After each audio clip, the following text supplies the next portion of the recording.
Faire de la mode, ce n'est pas simplement faire des vêtements, même si ce n'est pas si simple que ça, que de faire des vêtements. Faire de la mode, c'est s'intéresser à toute l'industrie du textile, savoir qui a créé la mode au 19e siècle, qui a créé la chambre syndicale de la couture, qui a instauré le système des collections printemps, été, automne, hiver, de par saison et plus après, quels sont les créateurs de mode d'aujourd'hui, les directeurs artistiques, les meilleurs mannequins, les meilleurs photographes, les meilleurs coiffeurs, les meilleurs maquilleurs, les meilleurs stylistes photos, les grands journalistes, les acheteurs, les grandes boutiques.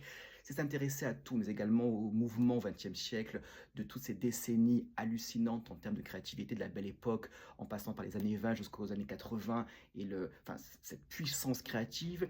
C'est s'intéresser aussi au XXIe siècle, la mode d'aujourd'hui qui l'a fait. Voilà, faire de la mode, c'est vraiment s'intéresser à toute l'industrie du textile, et c'est très vague, c'est la culture du métier. J'ai toujours une anecdote que je raconte. J'ai travaillé pour un créateur américain juste après mes études. On avait sorti une collection de t-shirts blancs qui était identique à celle d'un créateur anglais sorti une semaine auparavant. Je suis convaincu que personne n'a copié personne, sauf que nous sommes sur la même planète, que parfois on peut s'inspirer, on peut être inspiré par les mêmes choses.